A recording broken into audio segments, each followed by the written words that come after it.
This material is for training purpose only. It should not be referred as guidelines of PCI. In case of any variance in this training material and ECI guidelines, rules laws shall prevail.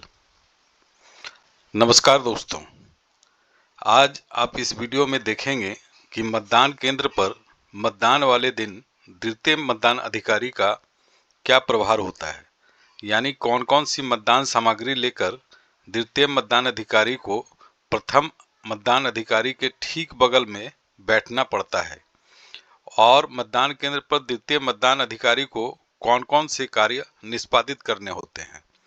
अगर आपकी भी duty द्वितीय मतदान अधिकारी के रूप में लगी है तो वीडियो को अंत तक देखें। यह वीडियो आपको अपने कार्य में समझ बढ़ाने में मदद करेगी।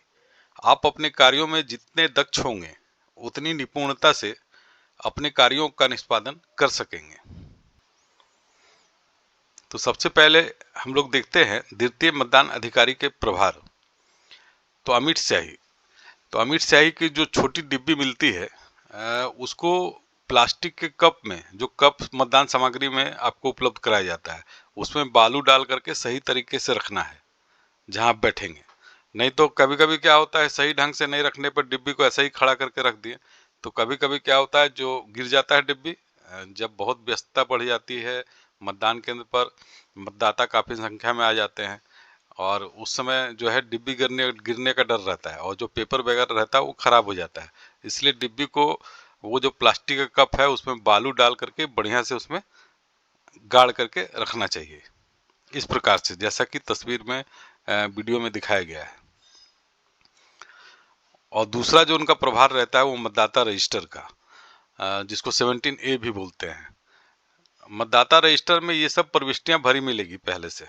निर्वाचन क्षेत्र से लोकसभा, राज्यसभा, संघ राज्य क्षेत्र की विधानसभा के लिए निर्वाचन, ये सब भरा मिलेगा। मतदान केंद्र का संख्या और नाम, निर्वाचक नामावली के भाग संख्या, अगर ये सब भरा नहीं मिलेगा तो आप जो निर्वाचक नामावली होगी उससे देख करके ये सब भर सकते हैं।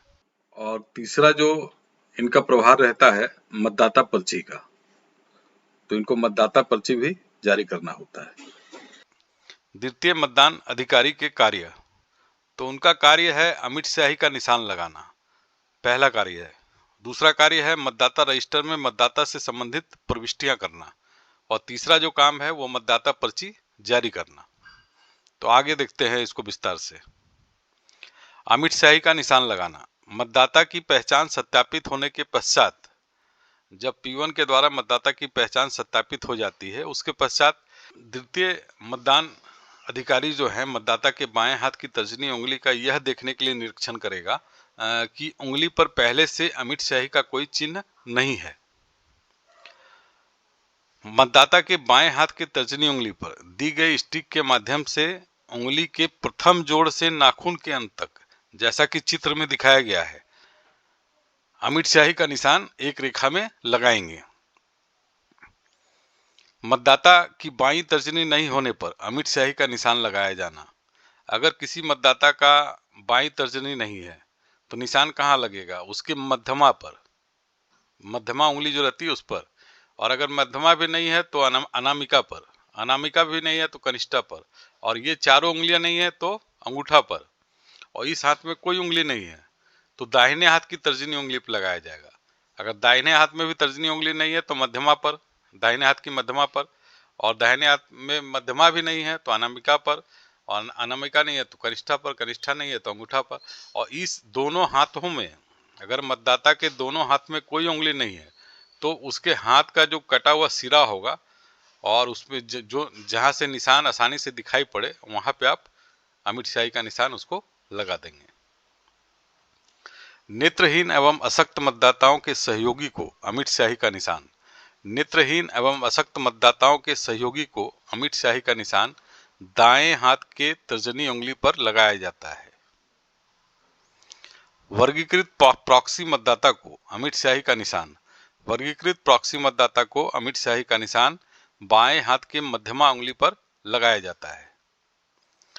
पुनर्मतदान में अमिट स्याही का प्रयोग, पुनर्मतदान के समय मूल मतदान में अमिट स्याही से लगाए गए निशान पर ध्यान नहीं दिया जाता है और मतदाता के बाईं मध्यमा में अमिट स्याही से नया निशान इस प्रकार से लगाया जाता है कि स्याही का भाग त्वचा और नाखून की जड़ के बीच में फैल जाए। पोलिंग अफसर 2 का दूसरा काम है मतदाता रजिस्टर में मतदाता से संबंधित प्रविष्टियां करना। तो प्रविष्टि करने में सबसे पहला एक चीज ध्यान देना है कि आप कोई भी मतदाता संबंधित प्रविष्टि करने के पहले आपके द्वारा एक कार्रवाई की जानी है कि जब नियत समय पर मशीन सील बंद हो जाता है और मशीन को ऑन कर दिया जाता है तो किसी भी मतदाता का एंट्री करने के पहले एक स्टेटमेंट इसमें लिखा जाएगा, total in the control unit checked and found to be 0। Control unit का टोटल बटन दबा करके देख लेना है कि टोटल वोट 0 दिख रहा है। उसके बाद ये स्टेटमेंट लिखना है रजिस्टर में के पहले पेज में कि total in the control unit checked and found to be 0। उसके बाद किसी भी मतदाता संबंधित प्रविष्टि की जाएगी मतदाता रजिस्टर में। तो मतदाता रजिस्टर में कॉलम्स को देखते हैं कि कितने कॉलम रहते हैं। पहला कॉलम जो रहता है वो क्रम संख्यांक रहता है। ये 1 2 3 4 ये अटूट रूप से चलता है अंतिम मतदाता तक। इसमें कोई भी बीच में टूट नहीं होना चाहिए। इसको दूसरा कॉलम है निर्वाचक नामावली में निर्वाचक का क्रम संख्यांक। जैसे पहला वोटर आया तो उसका वोटर लिस्ट में कितना सीरियल नंबर है। तो मान लीजिए कि 59 है तो यहाँ 59 दर्ज करेंगे। अब तीसरा कॉलम है कि निर्वाचक द्वारा अपनी पहचान के सबूत में प्रस्तुत दस्तावेज का ब्यौरा, कि मतदाता ने अपने पहचान के लिए कौन सा दस्तावेज प्रस्तुत किया। जो 12-13 तरह के दस्तावेज हैं जो मतदाता अपने पहचान के सबूत के रूप में पेश कर सकते हैं। चुनाव आयोग द्वारा निर्देशित है, जब भी चुनाव होता है तब जो है विभिन्न समाचार माध्यमों के द्वारा चुनाव आयोग उन डॉक्यूमेंट्स का जो है प्रकाशन करता है कि कौन कौन से दस्तावेज जो है मतदाता अपने पहचान के लिए दिखा सकते हैं। तो उन्हीं दस्तावेजों में से एक दस्तावेज मतदाता लेकर आएगा। अब मान लीजिए कि मतदाता अपने पहचान के लिए लेकर के आए हैं मतदाता पहचान पत्र, वोटर आईडी। तो वोटर आईडी अगर लेकर के आए हैं तो ईपी खाली दर्ज करेंगे, सिर्फ दर्ज करेंगे ईपी। इसमें कोई भी नंबर लिखने का जरूरत नहीं है। लेकिन अन्य कोई दूसरा दस्तावेज लेकर के मतदाता आता है तो उस दस्तावेज का छोटा नाम, जैसे कि पैन कार्ड है तो पीसी और उसका अंत का 4 डिजिट, लास्ट का 4 डिजिट वो भी लिखना होगा। ड्राइविंग लाइसेंस लेके आए हैं तो डीएल लिखेंगे और लास्ट का 4 डिजिट। तो इस प्रकार से ये प्रविष्टि की जाती है। अब चौथा है इसमें कॉलम की निर्वाचक के हस्ताक्षर, अंगूठे का निशान। तो हस्ताक्षर से अभिप्राय है कि नाम और उपनाम पता चलना चाहिए। कोई इनिशियल मतदाता नहीं करेगा, इनिशियल को हस्ताक्षर नहीं माना जाएगा। और इसको रजिस्टर को उल्टा करके देने का जरूरत नहीं है। मतदाता जिधर से खड़ा है वो अपने बॉक्स में उल्टा ही हस्ताक्षर कर लेगा। अब कोई मतदाता अगर हस्ताक्षर नहीं कर सकता है, निरक्षर है मतदाता, अंगूठे का निशान लगाना चाहता है तो बाएं हाथ के अंगूठे का निशान लगाएगा। अगर किसी मतदाता का बाएं हाथ का अंगूठा नहीं है तो दाहिने हाथ के अंगूठे का निशान लगाएगा। अगर दोनों हाथ में अंगूठा नहीं है तो बाएं हाथ का तर्जनी का। इसी क्रम में बढ़ते हैं। तर्जनी, अगर तर्जनी भी नहीं है तो मध्यमा भी नहीं है तो अनामिका भी नहीं है तो कनिष्ठा। अगर बाएं हाथ में कोई उंगली नहीं है तो दाहिने हाथ में अंगूठा भी नहीं है तो दाहिने हाथ का तर्जनी। उसी तरह से मध्यमा, अनामिका, कनिष्ठा, इस प्रकार से अंगूठे का निशान लिया जाता है। अब टिप्पणी के कॉलम में किसी खास केस में विशेष परिस्थितियां कुछ होती है तो वैसे में टिप्पणी के कॉलम में एंट्री करना पड़ता है। तो आगे वीडियो में देखेंगे कि कौन सी परिस्थितियां होती है जिसमें एंट्री होता है। अब कुछ विशेष मामले होते हैं, उस समय मतदाता रजिस्टर में कैसे प्रविष्टियां की जाती है। जैसे कोई मतदाता एसडी सूची का मतदाता है, वो अगर मतदान करने के लिए आया है और तो उसका हस्ताक्षर अगर वो करता है, अगर वो हस्ताक्षर करता है तो उसका अंगूठे का निशान भी लिया जाएगा और टिप्पणी के कॉलम में एसडी मतदाता लिखा जाएगा। अब कोई मतदाता अगर ईडीसी मतदाता है, अगर वो ईडीसी प्रमाण पत्र लेकर के मतदान करने के लिए आया है तो उसकी प्रविष्टियां ऐसे की जाएगी। वो ईडीसी मतदाता है तो ईडीसी सर्टिफिकेट में ये नंबर लिखा रहता है कि उसके मतदाता सूची में उसका क्रम संख्या कितना है। मान लीजिए यहाँ 357 लिखा जाएगा। उसका जो मतदाता सूची है उसका भाग संख्या कितना है, तो यहाँ 156 है तो 156 ये लिखेंगे। उसका विधानसभा संख्या कितना है तो 47, तो 47 यहाँ लिखेंगे। इसके बाद हस्ताक्षर उससे लिया जाता है। इसके बाद ब्रैक यहाँ टिप्पणी के कॉलम में ईडीसी मतदाता दर्ज किया जाता है। टिप्पणी के कॉलम में ईडीसी मतदाता दर्ज किया जाता है। अब कोई प्रॉक्सी वोटर है, प्रॉक्सी वोटर वोट करने के लिए आया है, तो प्रॉक्सी वोटर जब वोट करने के लिए आता है तो मतदाता सूची के अंतिम में प्रॉक्सी लिस्ट लगा रहता है। अगर आपके मतदान केंद्र के लिए कोई प्रॉक्सी मतदाता है तो उसकी सूची लगी रहेगी मतदाता सूची के अंत में, तो उस सूची में उसका क्रमांक दिया रहता है, उसी क्रमांक को यहाँ लिखना है। मान लीजिए कि आपके मतदान केंद्र के लिए 4 प्रॉक्सी मतदाता है, तो उसमें 1, 2, 3, 4 क्रमांक होगा।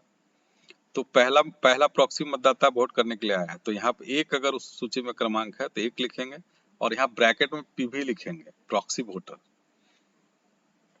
अब है कि कोई पीडब्ल्यूडी मतदाता के सहयोगी, कोई ऐसा पीडब्ल्यूडी मतदाता है जो अपने सहयोगी के माध्यम से मतदान करता है, वो खुद से मतदान करने में सक्षम नहीं है, तो यहाँ पे उसके सहयोगी का हस्ताक्षर लिया जाएगा और यहाँ पे टिप्पणी के कॉलम में लिखा जाएगा पीडब्ल्यूडी मतदाता के सहयोगी का हस्ताक्षर।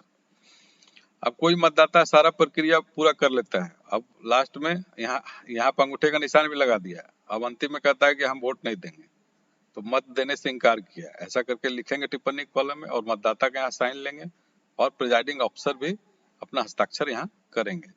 कोई ऐसा मतदाता होता है जिसको मत डालने की अनुमति नहीं दी जाती है, मान लीजिए वो मत की गोपनीयता को भंग करने का प्रयास मतदान केंद्र पर करता है, तो उसे मत डालने की अनुमति नहीं दी जाती है। तो वैसे मामले में यहाँ पे लिखा जाएगा मत डालने की अनुमति नहीं दी गई और प्रिजाइडिंग ऑफिसर यहाँ साइन करेंगे। अगर कोई टेस्ट वोट का मामला आता है तो यहाँ पे टिप्पणी के कॉलम में टेस्ट वोट लिखेंगे।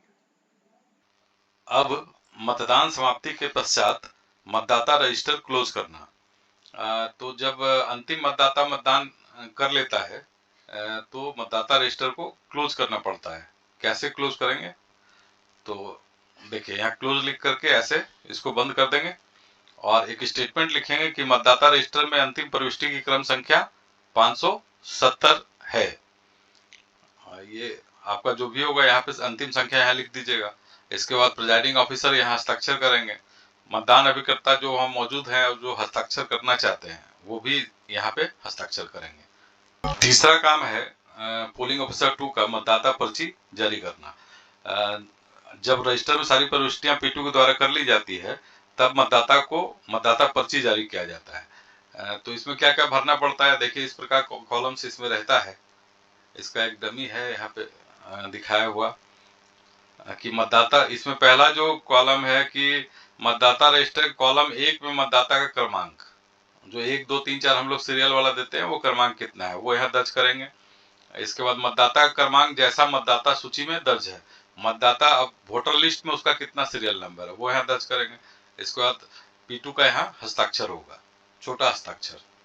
तो वीडियो को अंत तक देखने के लिए बहुत बहुत धन्यवाद दोस्तों।